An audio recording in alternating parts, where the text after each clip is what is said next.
Welcome to the Spacedojo Show. I'm your host, Josh Owens, along with my co-host, Ben Strahan. Hello, Joshy Poo. How you doing, sweetheart? Good. That was so awkward, huh? Yeah, a little bit.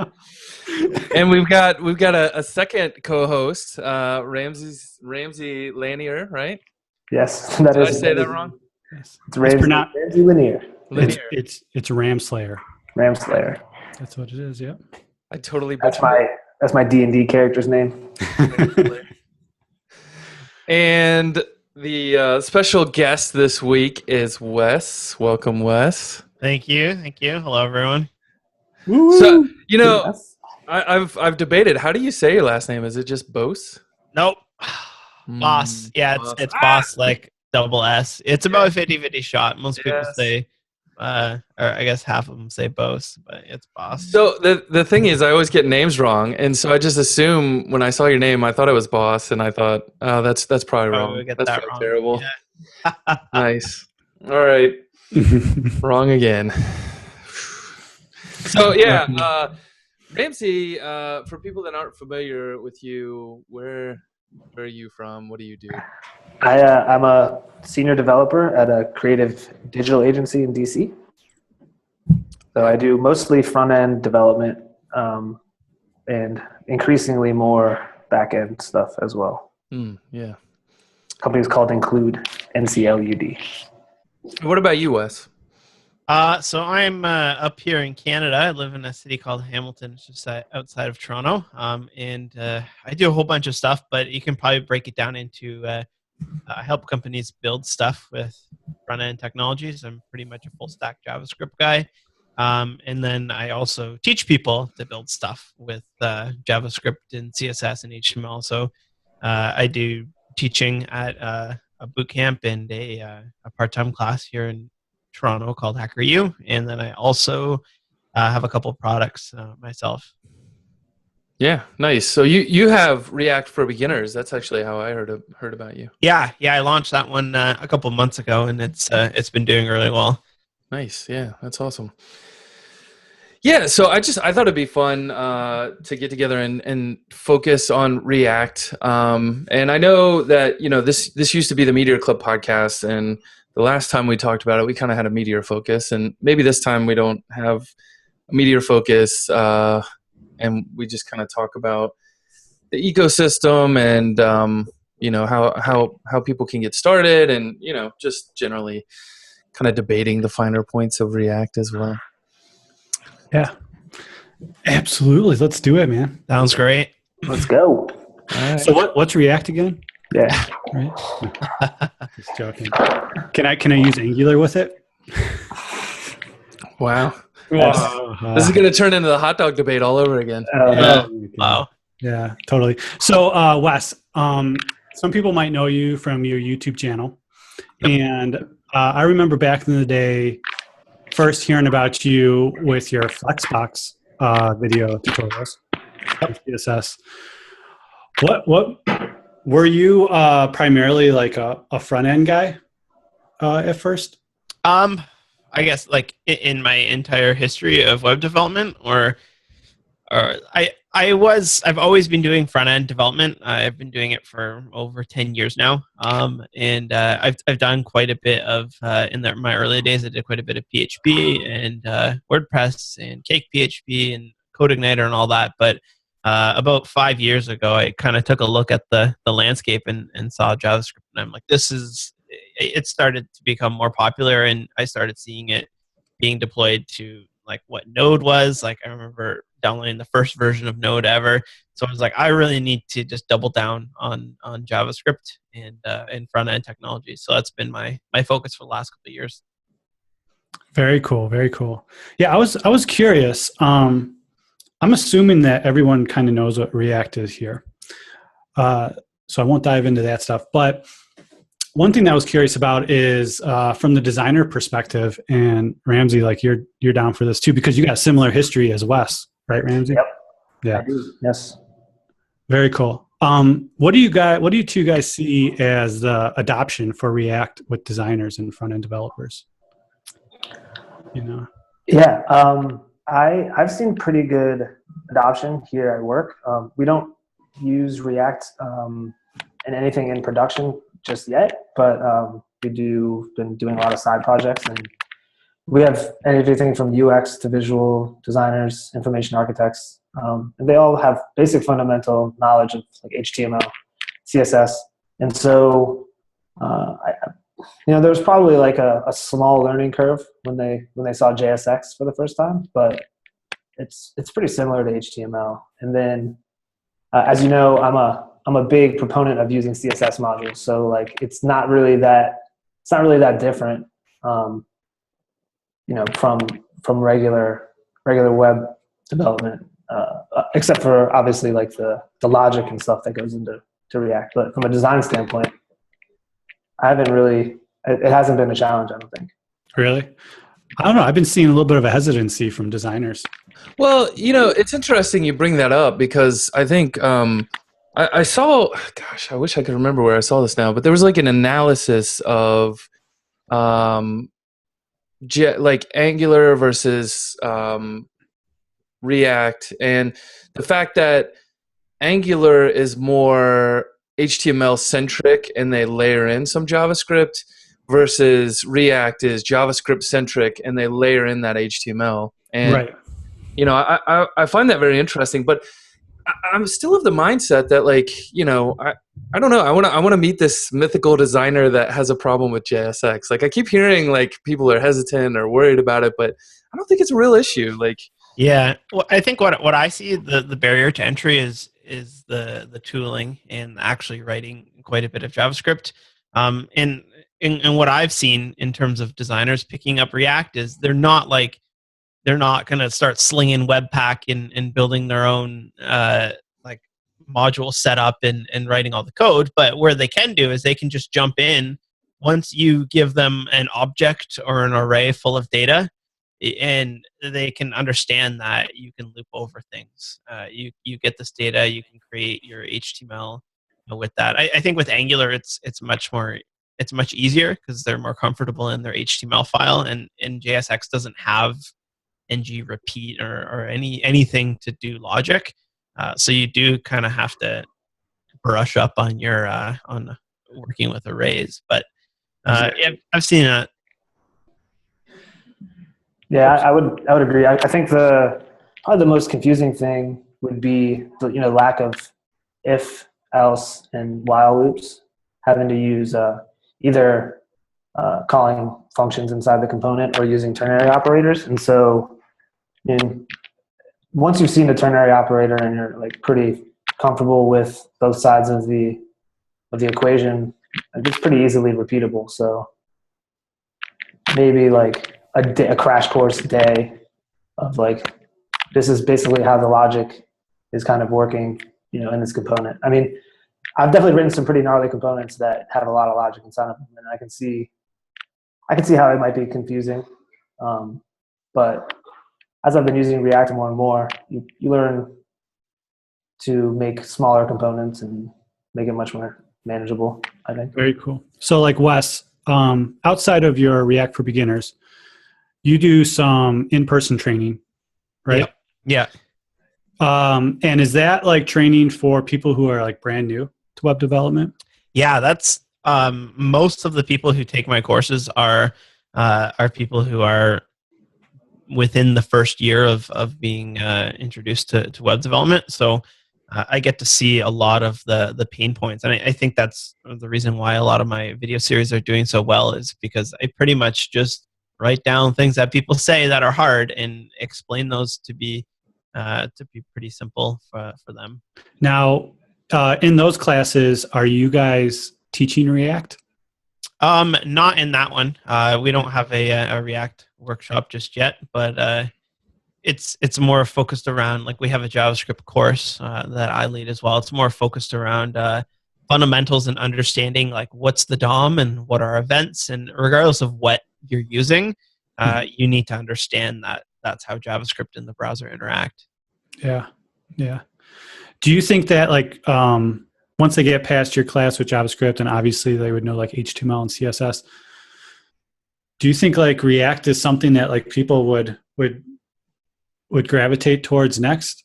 That's probably like a good stepping stone. Yeah, I think once you're comfortable with the event system, once you're comfortable with manipulating and massaging data, it's one of the next steps. It's a bit of a harder step, I think, than picking up something like Angular, um, but it's definitely that's why I created this series, because if you just need to know a couple more things to be able to get up and running, and once you have it, uh, it starts to work. And then I also see that it's making people better JavaScript developers. It's really pushing people to learn better JavaScript, because like I see a lot of people who were I don't mean to pick on Angular, I still really like it, but you see a lot of people who have been building Angular apps for a couple of years, and their JavaScript skills haven't really gone that far, because there's a lot baked into that framework, right? And then as soon as people are picking up React, it just forces you to just write JavaScript at the end of the day. Yeah, that's a great point. I mean, my like ES 2015 skills have like really increased the past 6 months or so as I've gotten more and more into React. Maybe it's like maybe it's a combination. It's probably like a combination of using Webpack and all that stuff. But I mean, the main driving force was I wanted to use React, and so that's like I just want to say that's a really great point. Yeah. Oh, thank you. Yeah, I think if you put yourself, and that comes back to like the designer, beginner, or whatever you're talking about, is if you put yourself in a situation where you're pushed, it's amazing how quickly you can get up to speed, and then push yourself a little bit more and more, and before you know it, in a year or two, you're in a really good spot with your JavaScript skills. Now, do you find that when you're pushing yourself to learn React, there's a tendency to like over push yourself, and like all of a sudden people feel like they have to learn Redux, they have to learn Flux, all that fun stuff, or Relay or Webpack. Like there's all the stuff that comes in on top of it. Yeah, there's a lot of like decision anxiety around React, because React is very small in what it does, and then if you want to do anything else, like go fetch data or do like one-way data binding and all this stuff, you need to pull in all these different things, and it's pretty overwhelming to look at all these possible things, and nobody tells you just use this, just use the following 5 things. So yeah, I definitely think that's there, and that's one of the reasons why I didn't put any Flux or anything into my series, just because like you don't need to know that off the head. You just need to know how React works, and to really just grok the understanding of the ideas behind React. Now I'm in your Slack group because I like purchased your course, and I got to say though, quickly getting in there, that's the first thing that's like requested of you in your Slack group. Is what? Is like Redux, right? Oh yeah. Well, I'm working on a series right now, because everyone finishes it and they go, okay, that was awesome, I understand it. Now what's next, right? Because they're hungry for more, and they're willing to push themselves into it. And also, like once you build an app or two in just regular React, you start to feel the pain points, and where Redux or something comes along and solves that. Yeah. Also, Redux.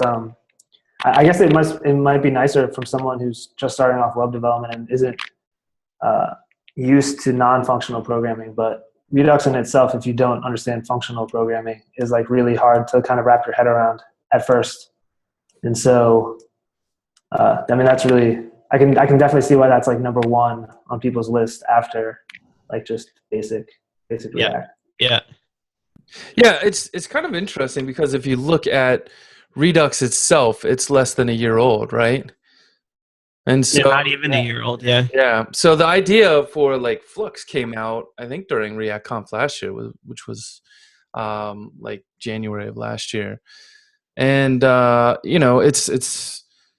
it's still new to a lot of people. Like even the people that have created it are still kind of reworking it and rethinking ideas in it. Like you see sagas coming out now and that kind of stuff. And I mean, there's a lot of ideas changing there. And I love seeing like Facebook hired Dan Abramoff, the guy that created Redux. So I think that's a good signal probably for the community that it's going to be it pretty much is the one at this point, but I find the whole thing kind of interesting to watch. Like sitting over in the Meteor community and listening to JavaScript fatigue, it's like, well, we maybe don't have all of these problems exactly. We have different ones, but Yeah, it's interesting. absolutely. It's I think that problem's always going to exist when you're working with stuff that's so new. Mm-hmm. But it's also, I mean, it's I love it because it's like, I don't want to say high risk, high reward, but it's like you put in a lot of effort, like learning stuff, and it does change. But like when it gets working, you realize like how powerful it is. You're like, don't want to go back. I do like regular WordPress development sometimes during the day, and like even simple things like I'll find myself using like const and let, like, but I'm not using. I can't. I have to use var. Like just little things, little silly things like that, which are like really minuscule. But then, trying to actually you start to realize how awesome it is to be able to do things. Yeah. Now that brings up another point though. So React is gosh, such a pun. But React is in a flux state where it's constantly changing and stuff like that, right? Everyone hears this one too. Anyway, Wes, have you found that to be kind of like a headache with like having a larger course and like having to keep it up to date?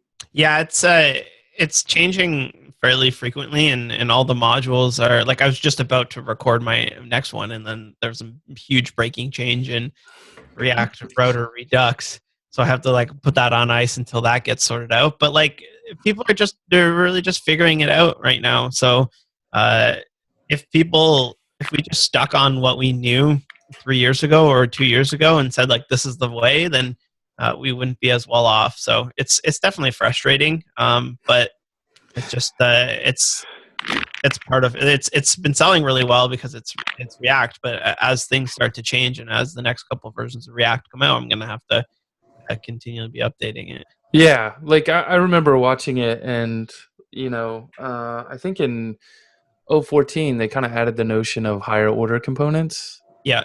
And like do you touch on that at all during your class? No, not in this class, no. Yeah. It had just come out like a week after. And also like then I'm pretty aggressive in pushing back on too much in my courses and in my teaching and things like that, because before you know it, you can start throwing high order components and flux and state and all these different things at people, and then they start to freak out. So I think one of the reasons people really like it is because I can hold back on some things that you can easily pick up once you understand the core of React. Yeah, I would agree. I mean, it's not like I don't think it's.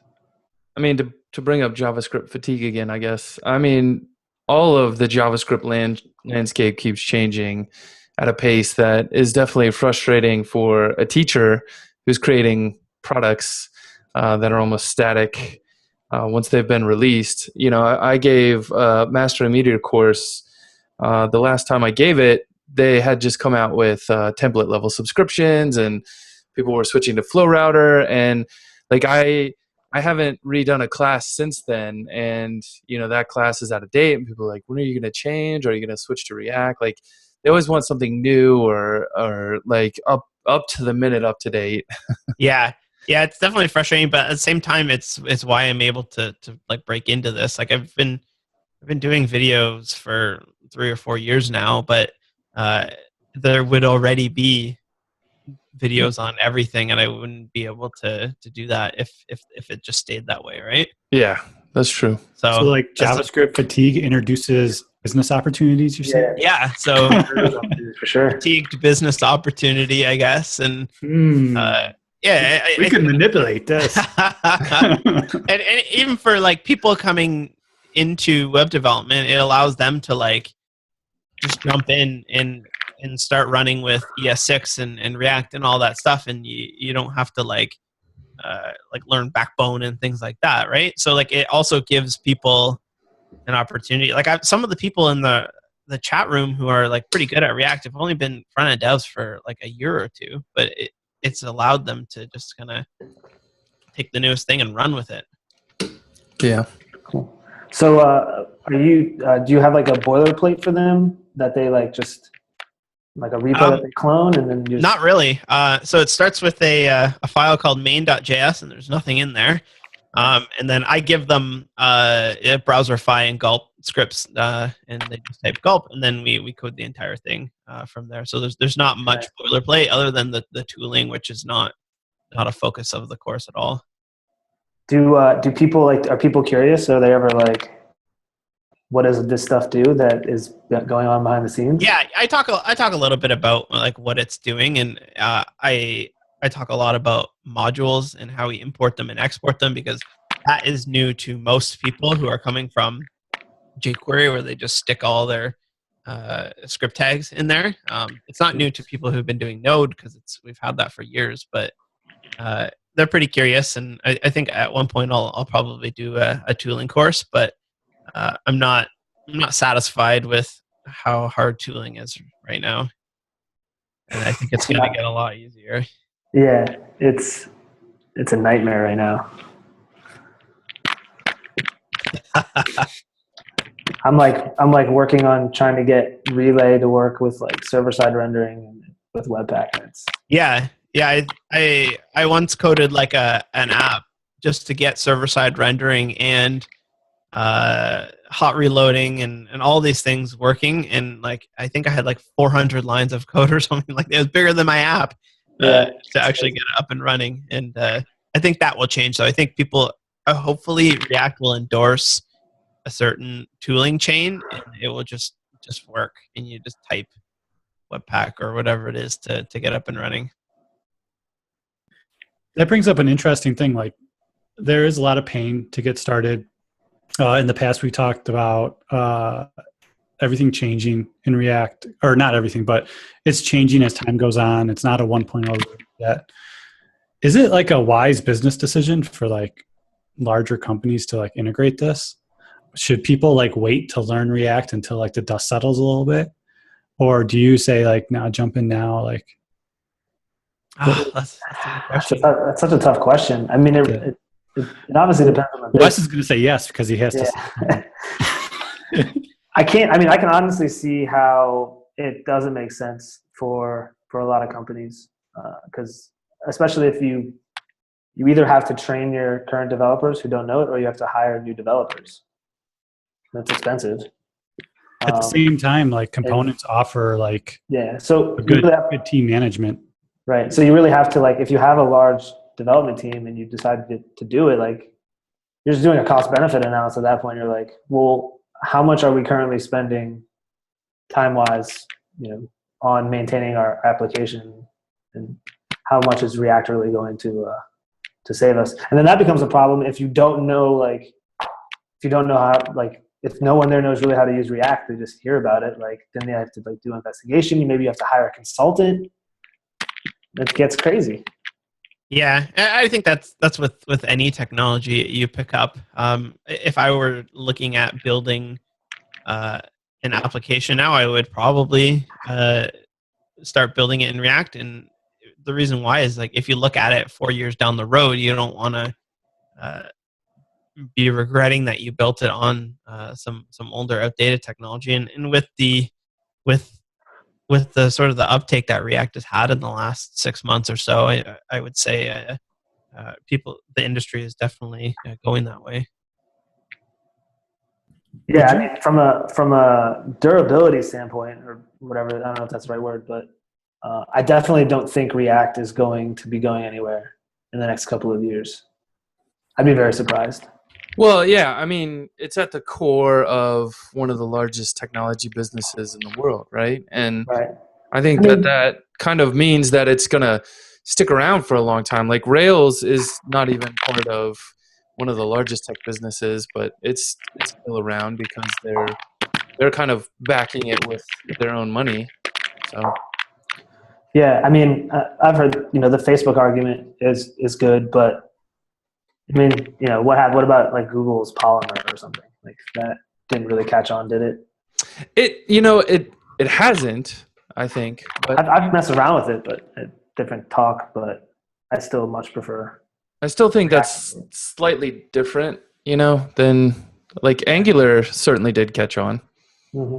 Mm-hmm. So that to me feels like a closer analogous kind of. Yeah, I guess you're right.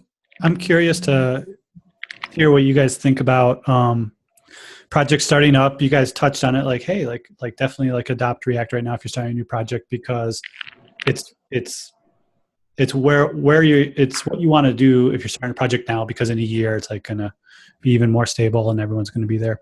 But I'm interested what you guys think about like smaller projects or weekend projects. Does React make sense for all apps?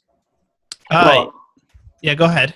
I was gonna say, I mean, obviously that doesn't make sense for all apps, but I mean, if you can get to the point where like, I mean, I have like a pretty decent sized component library that I've built myself. Not like I haven't packaged them out or anything like that, but I can pretty much copy and paste or plug them in here and there and like get a lot of functionality. Like I've got like a registration form or like a login form component, and like I just need to like copy a few things over from a project into a new one, and it works. Like, so if you have that already, then yeah, it's really fast. If you have to start from scratch, then if you're like at a hackathon and you have like 6 hours or whatever, working 24 hours, maybe it doesn't. But yeah, I think that when you're excited about building something, it doesn't matter what you're building it in, because you can always go back and rewrite it. Just make it work and get your idea actually working. So if it's a weekend project or whatever, just if jQuery is what you feel most comfortable in and you can sling it in that, then go for it, and you can come back. And the same thing goes with existing websites. If you have a huge existing website, which is a lot of apps and a lot of products where it's built on like some like back end HTML that gets generated, and then you sprinkle some jQuery on top. You can start just like kind of replacing just those small little components all throughout the website, and slowly change the entire thing over. yeah, I mean, that's pretty much exactly what Facebook did, right? Yeah, that's exactly what they're doing. I was wondering the other day, like, at what point will Facebook not be rendered by PHP, or PHP is just their REST API or Relay API or whatever? Yeah. Mm-hmm. It's an interesting point. Yeah, I kind of wonder too, like with the component, is there something like I really do enjoy Atmosphere and being able to go find a package and pull it in, and knowing that it can be like front end and back end. Is there anything outside of NPM that like will help you kind of comb through the components that are available, I guess, in the NPM ecosystem, but it gives you some kind of quality metric or anything like that? Yeah, there's react-components.com, which is it's pretty good, but I definitely think that's the kind of the place that I'll go to if I need a component for something, or I'll just ask around. There's like one called react.parts as well. And react.parts will give you number of GitHub stars and whatnot. So like you can kind of get an idea for that, but you still need something that will clearly show that this is what you should use. And that's kind of the weird thing about React, is that you can use anything you want, and some people don't like that. They just want to be told use X, Y, and Z, right? Well, I think there's some amount of, I don't know, this is a really interesting topic to me. I actually a long time ago registered a domain called like Plugin Hub, I think it was, and like the idea was to go in and look at package ecosystems and kind of give metrics on them.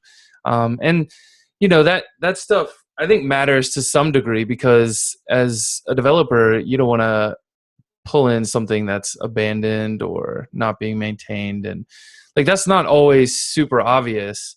If you go into an ecosystem and like in Rails, they've switched standards on what the authentication system is several times, and you may stumble across a ton of blog articles on the original kind of authentication system everyone used, and like it's out of date. It's not maintained. It might not even work. So with the latest Rails version. So, I think that stuff's kind of important. And if something's popular, that's another signal that maybe it's decently maintained or easy to work with. So I don't know. I like being able to see those stats before I make a choice, I guess. Yeah, and that's with anything from WordPress plugins to React ones. And generally, what I'll do is I'll just go to npm and check out, make sure that they're getting a decent amount of downloads every day, and then I'll also go to the issue tracker and just see is it a mess? Is there tons of issues, or like how's it going? You can also there's a what's it called? There's a Discord, which is the React community got kicked off Slack because they were too big. So there's this chat room on Discord for React, and most big plugins will have their own chat room. So you can jump in there and see if there's 20 people in it or something. Like at least 20 people care enough to log on and idle in that room. Awesome. Yep. All right. I interrupted Ben. What was your question, Ben? I was actually going to give Ramsay some slack for his noisy microphone. Oh, he's muted now. So yes, I'm not speaking anymore. Nice. This is good stuff. On the component side, do you guys think like there's going to be a commercial industry formed around components for React in the future? That's Sometimes to like entice people to like get in more. Like if you think about it, if the industry like huddles around, I really think part of WordPress's success was like its professional themes and everything, and people would go there and be like, "Whoa, this looks so sexy." Yeah, WordPress is obviously good because it's so sexy, and they just go for it. Yeah, probably. Like we saw it in jQuery. There's like Wijmo and like big corporate companies, and then there's also like people on Code Canyon slinging $15 jQuery plugins. So I wouldn't be super surprised, but I generally think that the best stuff is usually open source and maintained by the community, and hopefully what we see from that is that the authors of those plugins get paid in consulting books, whatever, or like working at Facebook or whatever it is. Yeah, I agree. I mean, I would not at all be surprised if there becomes some marketplace for components, but I am 100% behind open source stuff. And I know like anything that I make, whatever is always going to be open source. Yeah. And I think another really nice model that I see quite a bit in the WordPress community is that like you get like the base package, which will take care of 95% of the people. And then you can like buy an upgrade or something like that and I'm almost always more than happy to pay whatever it is that the author is looking for, because that $100, $50, whatever I do to pay for that would be, it seems kind of weird, and it's kind of a touchy subject in open source, but I also just love to support authors who put in their time. Yeah, that's a great point, because we had Mike Parham on, and so he's from the Rails community, and we talked about this very topic before, and he's experimented a lot with charging for open source work, but he followed that same model that you were talking about, where he puts out Sidekick, and you can download it and use it, and it works fine for anyone. But then he's got Sidekick Pro, which is a yearly license, and you get access to like higher end features that, I mean, you can absolutely go code it yourself, but at the same time, like it's really just a dollar comparison, right? Like what's your time worth, and how much are you going to spend writing that versus, what's the benefit you're going to get here? So yeah, exactly. Great point. Yeah. Do you think we touched on WordPress for a second? Do you think that WordPress adoption of NPM and everything is going to be like driving React more? I think so. It was big for me because my sort of audiences are like JavaScript in my other audience is like WordPress, and they're fairly siloed. And when Matt Mullen like came out, I'm not sure if anyone knows this, but he at the State of Word, which is the big talk he gives every year, they announced that they rebuilt the entire WordPress.com dashboard in React. And then he said, your homework for this year is to learn React. And I cried tears of joy because I was like, those are my two audiences coming together. And that's awesome. It really kind of gave the WordPress community a bit of a kick in the pants. That's saying like, you actually need to start learning the stuff and start thinking of WordPress as your data source and not necessarily your templating engine. Yeah, so this is a great segue for me to do a shameless plug for my project, because like that's exactly what I'm doing, but on the front end side of WordPress development with because I use WordPress almost every day at work, so I really wanted to be able to use React and like CSS modules and stuff with WordPress to make maintaining websites easier. And then GraphQL came out, with Relay, and so like my project basically uses GraphQL and Relay to get data from a WordPress database and like use React components. Oh, so it's cool. Like there's definitely some like challenging issues, like I mentioned earlier, server-side rendering is difficult.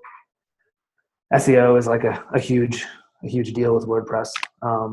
But yeah, it's been fun and really cool. So how does that work then? I don't mean to take over the show, but I'm really interested in. So how do you get GraphQL and WordPress and all that talking together?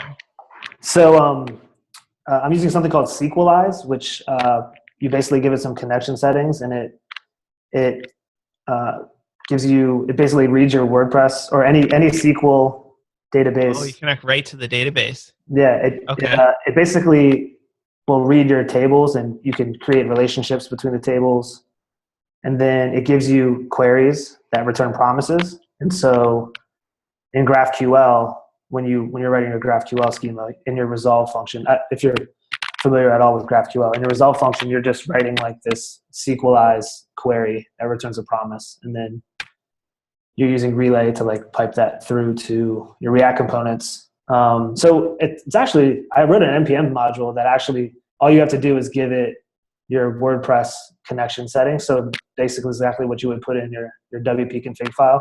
Mm-hmm. And it like returns a pretty standard GraphQL schema. So you can do like, so you don't like, if you don't want to have to write all that, like it basically just gives you, like you import like I think I call it like WordExpress GraphQL schema, and you basically just use that with, Relay router or whatever you want. Oh, okay. I think I did see this then. So then what's the point of if you're using WordPress at all then? Is it because you have the admin interface for your... Yeah, that's exactly it. I mean, I basically, based on like any, the node-based CMSs that are out there and WordPress's vast ecosystem, I don't know, it made sense. I love the WordPress admin. And now that they have Calypso, it's like even Calypso's their node-based thing that's built in React and all that stuff. It's cool. React. But like my whole driving force behind like doing this project was because I wanted to use React and CSS modules. And so I was like, initially I thought about using the WordPress API, but of course, because I was using React, I was like, well, I should learn this new GraphQL thing. And so that goes back to like Ben's question about like when you start using React, do you go down this rabbit hole of learning all these newer technologies that play with it? And I guess in my case, the answer is yes. It's a slow thing though, right? Yeah, I mean, or you could be force fed. You can just like dive into it for a whole week. You're in a cave for a whole week. You don't shave. You don't eat. Your family wonders where you are. Yeah, if I didn't have a family, that would probably be me. Like I would just volunteer myself. Actually I've been learning React this week. That's why I have this beard now. Oh, that's why. Yeah. And you're wearing the same shirt that you were wearing last week when we were recording? Yeah, totally. Just joking. That was one of my questions was like, how do you guys like? We all have families. How is there any like life hacks that you guys recommend for people with families and having to catch up with this JavaScript fatigue and learning React and everything? Yeah, just ignore it. Ignore the family. I do. I have a family, and I'm always on top of it because it's mostly my job to stay up to date. But for the people that are building products full time for their companies, is just wait, just like sit by the sidelines and wait for things to surface, because it's makes people really, really anxious when things keep changing and when they feel like they're falling behind, and when you don't know what Relay and GraphQL and Redux and all these things are. And the reality is like, just let it all settle down. We're all going to come to a consensus in a year or so on what's the best way to do this. And if you're not interested in wasting your time, just wait till it gets a little bit more streamlined, and you can sort of start to pick it up from there. You don't have to always be on the cutting edge. We get cut every day by the cutting edge. Let us do the bleeding for you. That's a good point. But to answer that question, as someone who wants to be on the cutting edge, it is very difficult. I have 2 children, and it's difficult to have a day job and do it. I mean, I guess the answer is I'm lucky. I'm lucky. I work at a pretty cool company that gives me we have like that 80-20 rule so I can work on some side projects at work, which is really nice. I have like a pretty long commute on public transit, so I can work during my commute, which is nice.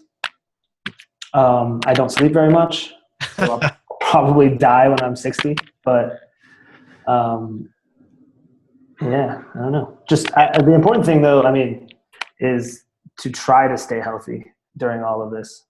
Like at least eating better. I've been really trying to eat better, and I've noticed I just have more energy during the day, not eating like McDonald's or crap every day. So that's a life hack. Yeah. I guess. I don't know. Dude, you hacked all of life in that. There you go. Right My other tip would be just pick a project and see it through all the way. Often people get like, ooh, shiny object, ooh, and then I think that's a majority of the people that take my course who just want to be told what to do. They want to be sat down and take 5 hours to learn something like that. And if you learn that way, and I think a lot of people do, is just pick something that you'd like to do and pick something that's going to be really fun. Don't make a to-do list because you're going to get bored of it. And just make something that you're really invested in and see it all the way through, and you'll be done, and you'll feel a lot more confident in your skill coming up next time when you build something. Yeah. And I would say too, pick something not too hard either, right? Something you're okay throwing don't away. be too ambitious. Yeah. So the second part of that question is, though, when someone says, hey, I am going to take it easy, I'm going to learn a little bit of React, try and keep my finger on the pulse a little bit so that when it does settle down, I can pick it up. Mm-hmm. What is the stuff that they need to learn beforehand before they're picking up React? Like, obviously you need to know JavaScript, HTML, CSS, but they could ignore CSS modules, right? Yes. Yeah. You No, Radium, all that stuff. No, absolutely. Of course. Yeah, Of course you can. Use Bootstrap, or I don't use Bootstrap, but I'm sure there's React Bootstrap out there. Yeah. Do you recommend that they have to catch up on ECMAScript 2015? No. If you don't the nice thing about these things is you can sort of pepper them in as you start to learn them. You don't need to sit down and learn ES 16 first or ES 2015 first, and then learn it. You can start to pepper it in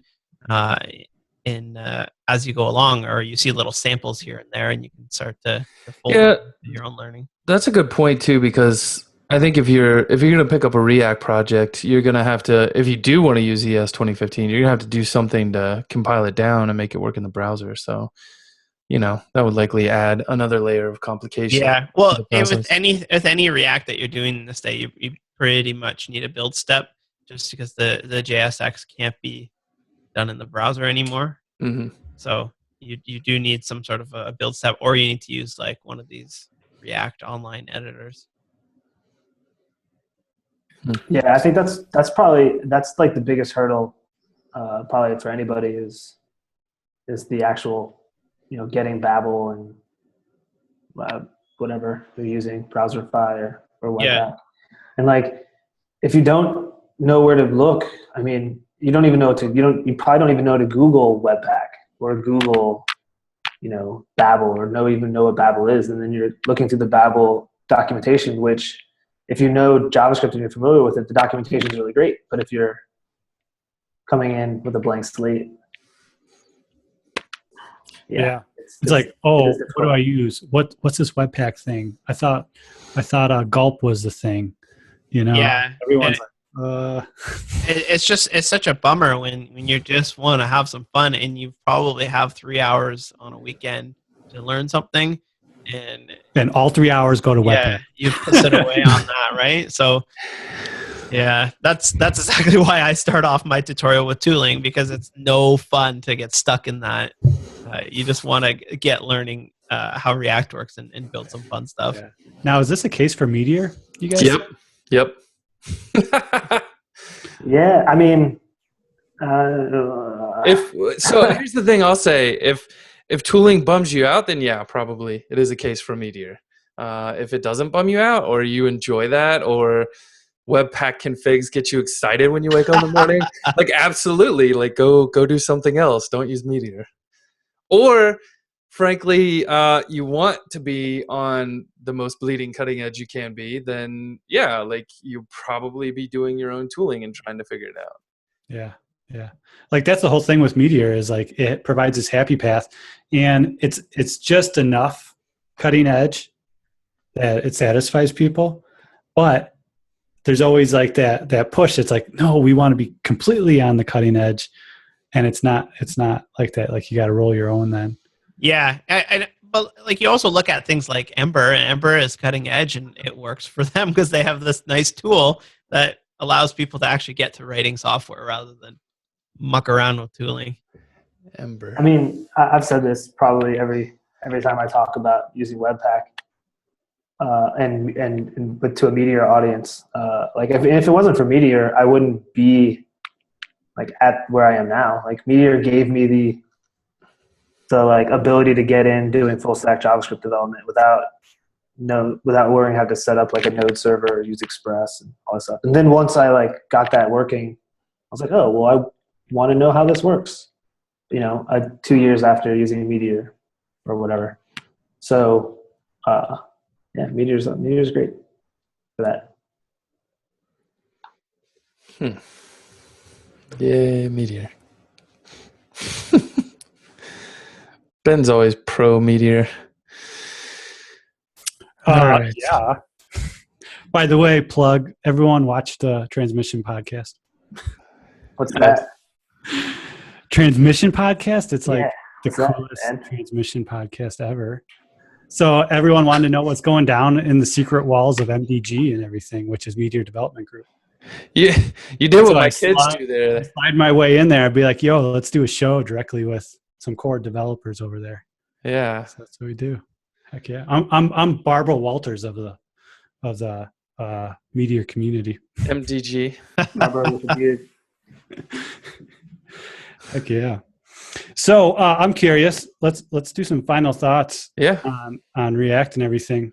I'm curious about our guests and everything. Like, what does 2016, the remaining part of 2016, hold for you guys?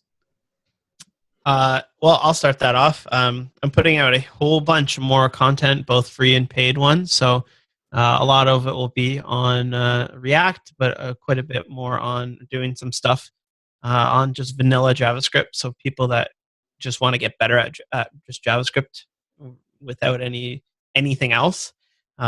Doing a whole bunch of, just a whole bunch more training, and hopefully some stuff around the business side of it as well, teaching people and sharing what I've learned along this marketing journey. Very interesting. I got a quick question off that. Yeah.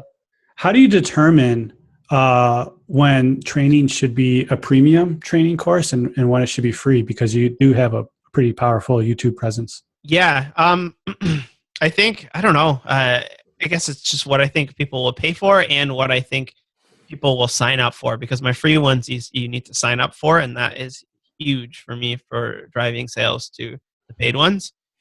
So if there's something like the Flexbox one was a no-brainer, because everybody's going to need to learn how to do Flexbox, and it's not going to change. It's done. So if I can create this kick-ass Flexbox one, and I did, then the next 4 or 5 years, it's going to be pulling in lots of traffic that will drive people to my paid ones. So I'm pretty focused on just building the audience right now, and not super concerned about the making money from it, because I know that will follow with the audience. Yeah, that's interesting. I think you and I are pretty close in the directions we're heading this year. Oh, we should meet up. Yeah. I've got more content coming out and whatnot around like the training content. And it's funny too. Like you never really know what's going to be a hit. Like I did this terrible video for. I gave a great talk, but the video recording was really bad for O'Reilly for like an online thing they did, and I got the video afterwards, and I just thought, it's done. Like it was out there free, or I think people paid for it. I don't know, maybe. But I tossed it up on YouTube, and like that's my most viewed video last year on YouTube was that one. And I would have never guessed like that would have been the one, but go figure. Never know. Interesting. What about you, Ramsay? Yeah, Mr. Slayer, what's up?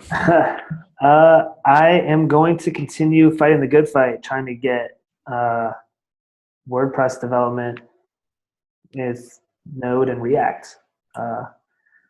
I started out as a whim, like I was just like see how far I could get, and then like I wrote a couple Medium articles, and I now like it's got like 800 stars on GitHub. It's gone crazy, like way more than I thought it would, and it really seems like it would be useful to people, and people have been asking like a lot of questions on GitHub issues and sending me DMs on Twitter and all sorts of stuff. So probably just going to keep on working on that. And also Reruled, I'm trying to get that done by Space Camp. So nice. I have a good amount of time. So we can all look at your changed up set of rules when we're drunk and playing. Yeah, exactly. All the games. My Settlers of Catan rules. Yeah. I like really applaud you guys for doing your trainings and stuff. Like that's really awesome. I don't think I would have I don't think I have the patience. I'm not like the kind of person that can do that. So it's cool that you guys have that ability. And yeah. How long does it take to like produce like what outcomes as a 10-minute video? How much time planning, producing, sampling, recording, editing? The Flexbox one, which is about 2.5 hours of content, took 80 hours. And then the React one was well over 200. Wow. It's a lot of work. Yeah. It's funny because I would say, goodness, I could probably figure this out real quick.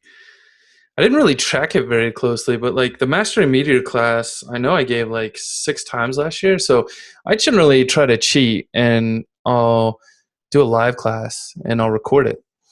And I get people to pay me to do the live class. So they're like my guinea pigs and they'll ask questions and that kind of stuff. So I'd probably say like that 8-hour course, I probably put somewhere around 70 to 80 hours into getting it all done. That's like some trainer foo right there, man. Yeah, don't tell anyone. That's so a lot meta. of the work is just prepping the content and making sure that it's good. Like a big part of the React series for me was building the app before I even did the course and making sure that it followed.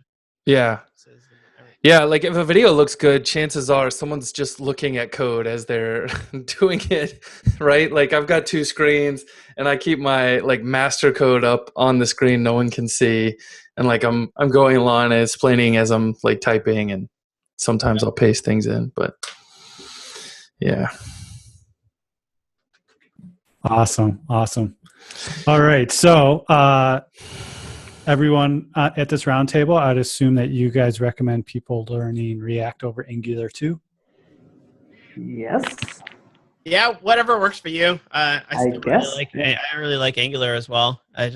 Wes, that's such a politician answer right there. Yeah, no, like honestly, I really don't care. There's nothing that you can build. It's not like React is gonna let you build something that you can't build in any other framework.